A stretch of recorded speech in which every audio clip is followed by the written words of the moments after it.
На вчерайшій східці конечно прилапений фінансійний план Національного совіту за 2019 рок, за ktorý je opredzeljene 12 milioni 781 tisuća 155 dinari. Jak i sama nazva vari finansijni plan vam umožljivuje, že na počátku roka môžete dať planovac. A my boli primušeni ho prinjeť až teraz, da ne poviem štretkom novembra, práve preto, že nám sa z republiky nesihli uputstva, odnosno jak vypatra finansijni plan.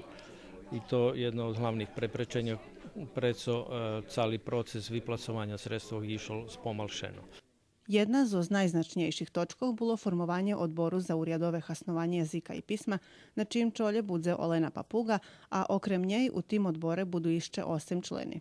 Moja ideja je taka, že by sme tako i pošli do lokalnih samouprava, gdje ruski jazik u uriadovim hasnovanju, znači že by sme pošli do Kuli, do Žablju, do Novog Sadu, do Šidu i tak dalje, že by sme nejse vidjeli že jaki stan na terenu, že by sme pošli do policijnih upravov, že by sme vidjeli že či policaje bešeduju po ruski či nje, či u sudoh še hasnuje ruski jazik či nje i tak dalje. Takže ja predložim tako posle tej konstitutivnej schádzky na peršej schádzky, že by sme napravili tým ľuďom, kto dze pojde do ktorých lokálnych samoupravov, že by sme vidjeli jaký stan, a dumom, že je bar spodli.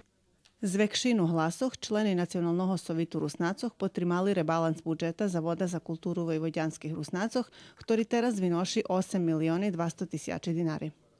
Za koordinatora područnej kancelariji Nacionalnog sovitu u Bačincoh na včerajšej schádzky imenovani Vladislav Papuga.